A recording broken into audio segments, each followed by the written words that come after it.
അസ്സലാമലൈക്കും. എല്ലാവർക്കും സുഖമല്ലേ? സുഖമാണെന്ന് വിശ്വസിക്കാം. മഴ നിന്നിട്ടൊന്നും കേട്ടോ, മഴ ഉണ്ട്. അപ്പോൾ ഞാൻ ഇന്നലെ മുമ്പത്തെ ഒരു വീഡിയോയിൽ നിങ്ങളോട് പറഞ്ഞിരുന്നു പരിഹാസം, വെള്ളത്തിന് മുമ്പുള്ള പരിഹാസം, പാട്ടുപാടൽ, ഇതൊക്കെ ആയിട്ട് ഞാൻ ഡിപ്രഷനിലേക്ക് പോയൊരു കാര്യം, എൻ്റെ അയൽവാസി കാരണം. അപ്പോൾ അതങ്ങനെ നിന്നുകൊണ്ട് ഇരുന്നു. അതിൻ്റെ തുടർച്ചയാണെന്ന് പറയുന്നത്. കാരണം ഒരു വീഡിയോയിൽ തീരില്ല എന്നുള്ള കാര്യം എനിക്ക് ഉറപ്പായിരുന്നു. അങ്ങനെ 2 വർഷം കഴിഞ്ഞ് 3-ാമത്തെ വർഷമായപ്പോൾ ഈ മനുഷ്യന് നെഞ്ചുവേദന തുടങ്ങി.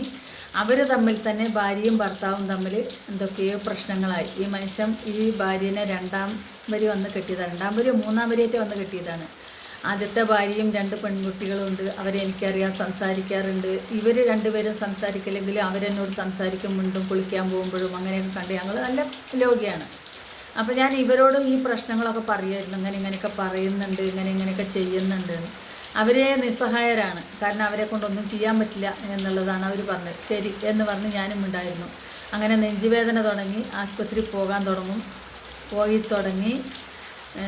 അങ്ങനെ കുറച്ച് ദിവസങ്ങൾ കഴിഞ്ഞപ്പോൾ ഈ മനുഷ്യൻ്റെ സ്വഭാവങ്ങളിൽ കുറേ മാറ്റങ്ങൾ വന്നു തുടങ്ങി. കാരണം റോട്ടിലൂടെ ഞാൻ പോവുകയാണെങ്കിലും ഒന്നും മിണ്ടില്ല. വേറെ ഉള്ളവരെ കൂടെ ഞാൻ ചിരിച്ച് കളിച്ച് പോവുകയാണെങ്കിലും ഒന്നും മിണ്ടില്ല. അങ്ങനെ ആയപ്പോൾ ഞാൻ എൻ്റെ കൂട്ടുകാരിയോട്, എൻ്റെ ഒരു പ്രിയപ്പെട്ട കൂട്ടുകാരിയെക്കുറിച്ച് നിങ്ങളോട് എപ്പോഴും ഞാൻ പറയാറില്ല, ആ ഒരു കൂട്ടുകാരിയോട് ഞാൻ പറഞ്ഞു, എടി ഇപ്പോൾ പരിഹാസമില്ല, എന്തൊക്കെയോ ഒരു മാറ്റങ്ങൾ വന്നു തുടങ്ങിയിട്ടുണ്ട്. നല്ലതിനാണോ ചീത്തയ്ക്കാണോ എന്ന് എനിക്കറിയില്ല, എന്താണെങ്കിലും ഒരു മാറ്റങ്ങൾ ഉണ്ട് എന്ന് പറഞ്ഞപ്പോൾ എനിക്ക് നല്ല സമാധാനം തുടങ്ങി കേട്ടോ. കാരണം എന്താ വെച്ചെങ്കിൽ ആ പരിഹാസം കേൾക്കാതായപ്പോൾ തന്നെ എനിക്ക് നല്ല മനസ്സിനൊരു സമാധാനം, സന്തോഷം. ആഹാരം കഴിക്കാനും കുളിക്കാൻ പോകാനും ഉറങ്ങാനും ഒക്കെ ഇത്. പിന്നെ ഞാൻ FM തുറക്കാണ്ടായി. പാട്ട് കുറച്ച് സൗണ്ട് കുറച്ചാക്കിയിട്ട് വെക്കുക, എനിക്ക് മാത്രം കേൾക്കാനുള്ള സൗണ്ടിൽ. മറ്റത് ഞാൻ വെച്ച് കഴിഞ്ഞാൽ ഒരുപാട് സൗണ്ടിലാണ് വെക്കുക. കാരണം മറ്റുള്ള ഒരു സൗണ്ടുകൾ എന്നിലേക്ക് അടുക്കാതിരിക്കാൻ വേണ്ടി ഈ സൗണ്ട് മാത്രം എൻ്റെ ചെവി കേൾക്കാൻ വേണ്ടി അത്ര സ്പീഡിൽ സൗണ്ടിൽ വെച്ചിരുന്നു. പിന്നെ ഞാൻ ഇതിൽ കുറച്ച് തുടങ്ങി. അങ്ങനെയായി. പിന്നെ ഈ മനുഷ്യൻ ആശുപത്രിക്ക് പോകാൻ വേണ്ടി റോട്ടിൽ കയറി നിന്ന് ഓട്ടോറിക്ഷയ്ക്ക് ഇങ്ങനെ കാത്തു നിൽക്കും മണിക്കൂറുകളോളം. ഒരു വികലാംഗനായിരുന്നു ആ മനുഷ്യൻ. ഒരു വികലാംഗൻ എന്ന് വെച്ചാൽ കയ്യിൻ്റെ ഇതിൽ മുട്ടുകാലുമ്പോൾ അങ്ങനെ കുത്തിയിട്ട് ഇങ്ങനെ വളഞ്ഞ് നിന്നിട്ടാണ് നിൽക്കണ മനുഷ്യൻ. അപ്പോൾ എന്നെ പറയുന്ന വാക്കുകൾ എൻ്റെ അടുത്തുള്ളവർ കേൾക്കുമ്പോൾ ചിലവർ പറയും, മൊണ്ടിക്ക് കുറുമ്പ് 300 പറയും. അങ്ങനെ ഈ കളവിമാരൊക്കെ പറഞ്ഞ് ഇവരെ നല്ല വയസ്സായ ആൾക്കാർ ഇങ്ങനെ പറയും കേട്ടോ. അപ്പോൾ ഈ കളവി എന്നൊന്നും പറയാൻ പാടില്ല, പക്ഷെ ഞാനത് പറഞ്ഞ ആ ഭാഷയിൽ അങ്ങ് പറഞ്ഞു പോയതാണ് കേട്ടോ, ക്ഷമിക്കണം കേട്ടോ. അപ്പോൾ അങ്ങനെ വയസ്സായിട്ടൊക്കെ അങ്ങനെ പറയും.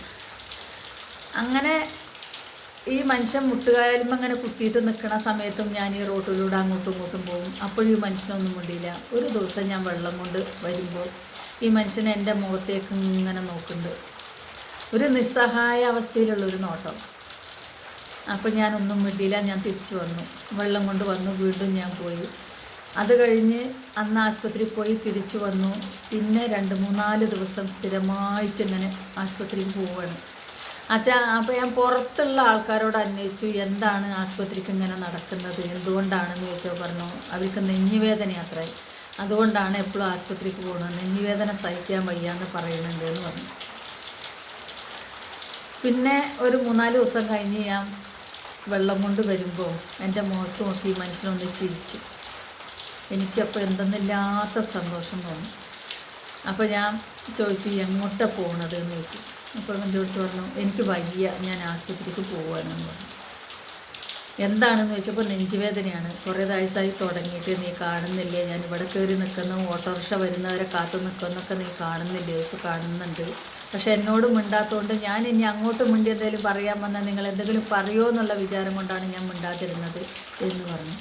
അങ്ങനെ എന്തിനു പറയുന്നത് ചുരുക്കി, 4-ാമത്തെ ദിവസം നെഞ്ചുവേദനയായിട്ട് ഓട്ടോറിക്ഷയിൽ കയറി പോയ മനുഷ്യൻ മയ്യത്തായിട്ടാണ് വീട്ടിലേക്ക് തിരിച്ചെത്തുന്നത്. ഈ മയ്യത്ത് വീട്ടിലേക്ക് എത്തുമ്പോൾ നിൻ്റെ ഒരു സഹായവും വേണ്ട എന്ന് പറഞ്ഞ് ഞാൻ ആ മനുഷ്യനെ മയ്യത്ത് കുളിപ്പിക്കാനുള്ള വെള്ളം ഞാൻ കൊണ്ടുവന്നു. കുറേ ദൂരം നിന്ന് കൊണ്ടുവരണം. അന്ന് എന്നെ എന്ത് പാട്ടുപാടി പരിഹസിച്ചോ അതേ മനുഷ്യന് വേണ്ടി അതേ രൂപത്തിൽ ഞാൻ ഒരു കുടം തലയിൽ ഒരു കുലം ഒക്കത്തും വെച്ചിട്ട് 2 കുടം വെള്ളം ഞാൻ കൊണ്ടുവന്നു. ഞാനും എൻ്റെ ഈ പ്രിയപ്പെട്ട കൂട്ടുകാരി ഉണ്ടായിരുന്നു. ഭാര്യക്ക് ഇറങ്ങാൻ പറ്റില്ല, ഭാര്യ അകത്തല്ലേ. അങ്ങനെ ഞങ്ങൾ ആ വെള്ളം കൊണ്ടുവന്നു. അത് കഴിഞ്ഞ് മയ്യത്ത് കുളിപ്പിച്ചു. പിന്നെ മയ്യത്ത് കൊണ്ട് കുറേ പ്രശ്നങ്ങളൊക്കെ ഉണ്ടായി. അത് പിന്നെ പോട്ടെ, അള്ളാഹു എല്ലാവർക്കും പുറത്തു കൊടുക്കട്ടെ. അങ്ങനെ നിൻ്റെ ഒരു സഹായവും വേണ്ട എനിക്ക് എന്ന് പറഞ്ഞത്, അതൊക്കെ വലിയൊരു പാഠമാണ് നമുക്ക് ജീവിതത്തിൽ. പക്ഷെ ആ മനുഷ്യൻ മരിക്കും, ഞാൻ ആ മനുഷ്യന് വേണ്ടി വെള്ളം കൊണ്ടുവന്ന് കൊടുക്കേണ്ടി വരും, മയ്യത്ത് കുളിപ്പിക്കാൻ എന്നൊന്നും ഓർമ്മയില്ല എനിക്ക്. അങ്ങനെ ഓർത്തിട്ടല്ല ഞാൻ പറഞ്ഞത്. എന്തെങ്കിലും ഒരാപത്ത് വന്ന അടുത്തിരിക്കുന്നവർ അങ്ങോട്ടും ഇങ്ങോട്ടും വിളിക്കേണ്ടി വരും. അതുകൊണ്ട് നമുക്ക് മര്യാദയ്ക്ക് പോവാം എന്ന് മാത്രമേ ഞാൻ ഉദ്ദേശിച്ചിട്ടുള്ളൂ.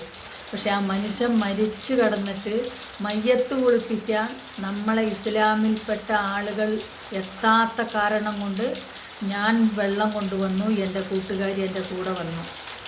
എന്നിട്ട് പിന്നെ കുറച്ച് ആൾക്കാർ എവിടെ നിന്നൊക്കെയോ വിളിച്ച് വന്ന് ആ മനുഷ്യൻ്റെ മയ്യത്ത് കുളിപ്പിച്ച് പള്ളിയിലേക്ക് മയ്യത്ത് കൊണ്ടുപോയി. ആ വീട്ടിലുണ്ടാകുന്ന അപ്പോഴത്തെ ഉണ്ടാകുന്ന അത്യാവശ്യ കാര്യങ്ങൾ ചെയ്തു കൊടുത്തിട്ട് ഞാൻ എൻ്റെ വീട്ടിലേക്ക് വന്നു. മയ്യത്ത് ഇവിടെ വേണ്ട, അവിടെ വേണ്ട, അങ്ങോട്ട് വേണ്ട, ഇങ്ങോട്ട് വേണ്ട എന്ന് പറഞ്ഞ താളം തട്ടി അവസാനം ഇരുന്ന് അതേ മഹലിൽ തന്നെ മയ്യത്ത് മറവ് ചെയ്തു. ഖബറിൽ മഴ പെയ്യുകയാണ്, ഇതേമാതിരി നല്ല മഴ പെയ്യുകയാണ്. അപ്പോൾ മയ്യത്ത് ഖബറിലേക്ക് വെക്കുമ്പോൾ ഖബറിനകത്ത് മൊത്തം വെള്ളമായിരുന്നു എന്നാണ് പറയുന്നത്. അപ്പോൾ പൊന്നുമക്കളെ, ആരും ആരോടും നിൻ്റെ സഹായം വേണ്ട എന്ന് പറയല്ലേ. നമുക്ക് ദേഷ്യം വരികയാണോ, നിൻ്റെ സഹായം എനിക്കിപ്പോൾ വേണ്ട, ആവശ്യം വരുമ്പോൾ ഞാൻ നിന്നെ വിളിക്കാം, അല്ലെങ്കിൽ ആവശ്യം വരുമ്പോൾ നീ ചെയ്താൽ മതി, ഇപ്പോൾ തൽക്കാലം നിൻ്റെ ആവശ്യം വേണ്ട എന്ന് പറയുക. അല്ലാതെ എനിക്ക് അറുത്ത് മുറിച്ച് എനിക്ക് സാജിയോട് പറയാനുള്ളത് അത് തന്നെ, എനിക്കാരും വേണ്ട എന്ന സാജിയുടെ ഈ വാക്കുകൾ കേൾക്കുമ്പോൾ എൻ്റെ മനസ്സിലേക്ക് ഓടിയെത്തുന്നത് എൻ്റെ അനുഭവമാണ്.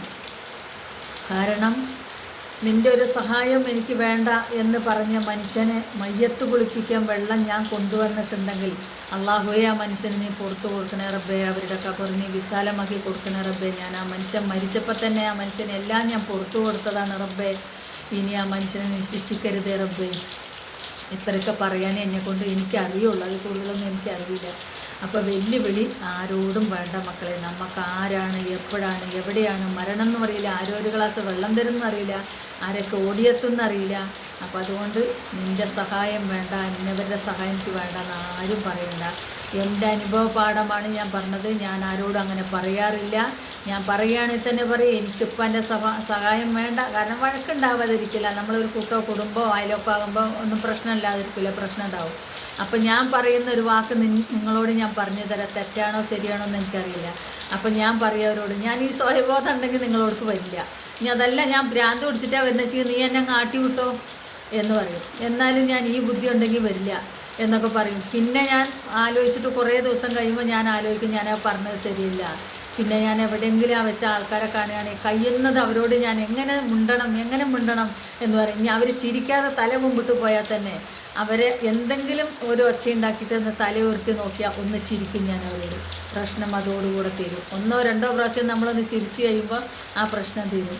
അപ്പോൾ അതേമാതിരി മക്കളെ ആരും വെല്ലുവിളിക്കരുതേ, മക്കളെ വെല്ലുവിളിക്കരുതേ.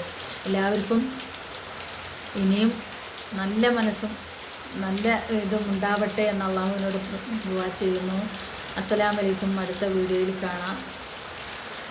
ആയസോടെ ഉണ്ടെങ്കിൽ കേട്ടോ.